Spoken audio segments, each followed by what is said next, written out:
Adreno 630 GPU has a 30% improved performance versus the previous generation from Snapdragon 835. And this is an important point, which I'll touch on in a later slide. But this is a 30% improvement on Qualcomm's already super fast GPU. It absolutely flies for gaming, no matter how heavy. So Qualcomm also made great efforts to improve the AI performance. Snapdragon 845 has 3 times the performance on AI tasks when it is compared to 835. This helps a lot on things particularly around the camera, which is something that we'll touch on later in the presentation. So let's look at how Snapdragon 845 stacks up to some of the other Android flagship SoCs. Here's the Kirin 970, the Exynos 9810. And you can see that the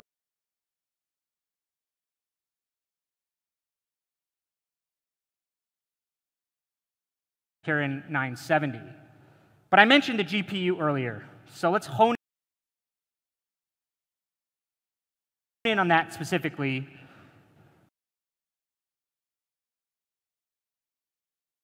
We took a look at the GFX bench. This is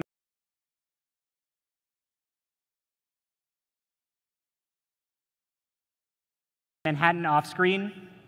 And this is where the 845 really shines.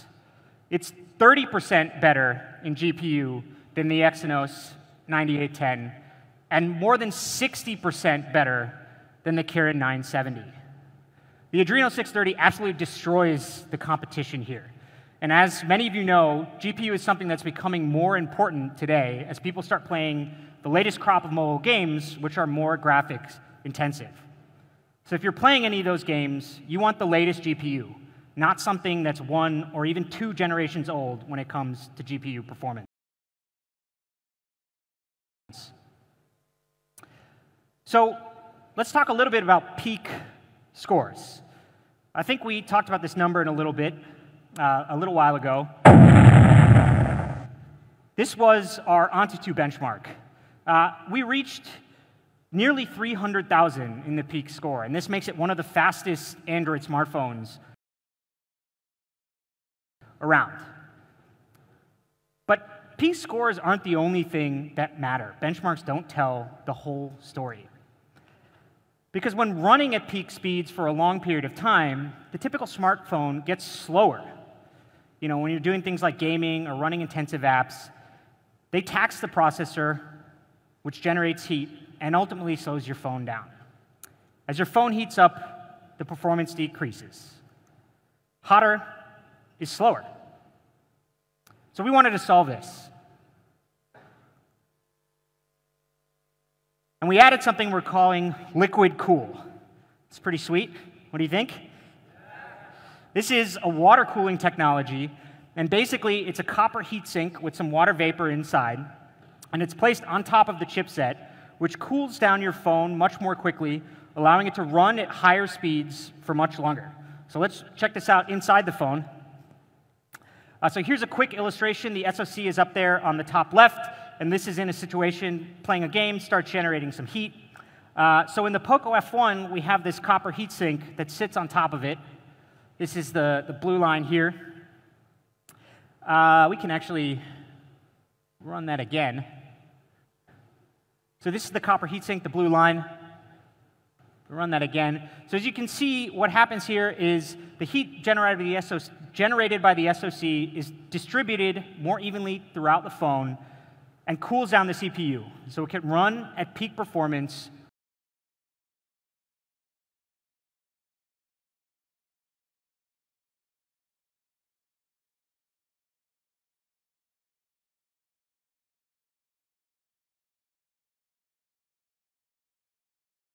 for a longer period of time. And when we compared this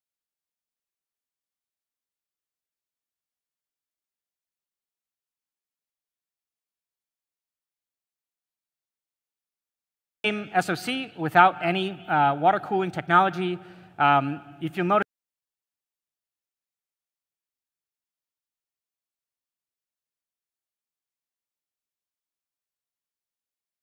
up at the top, the ambient temperature is hot for some places, but rather normal here, particularly in Delhi. It's an ambient temperature of 35 degrees.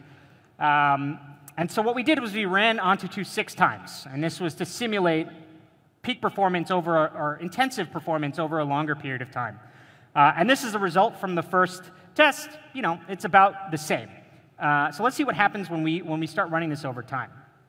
So for the first few runs, again, performance is about the same. But as we start doing this over time, thermal control kicks in. And this is because without any water cooling, the phone starts to heat up, clock speed goes down, and ultimately, your performance degrades. So being able to run at this high level the entire time is what Snapdragon 845 paired with Liquid Cool really allows us to do.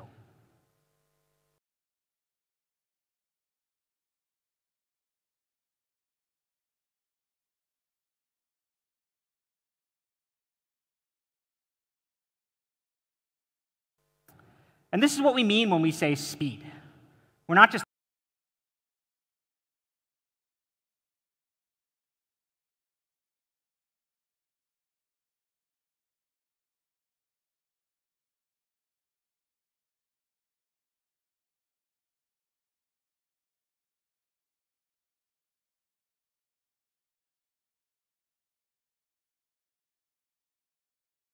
talking about that big benchmark score, although it is pretty cool. We mean actual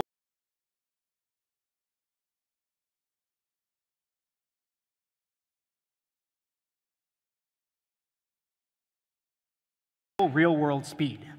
When you play a game for half an hour, it should be the same speed the whole time.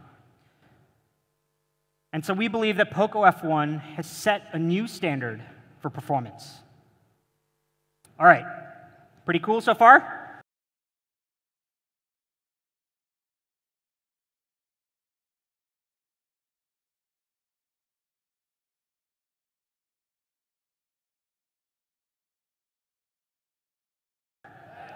That was not a pun, not intended, but okay. So let's talk about my favorite thing.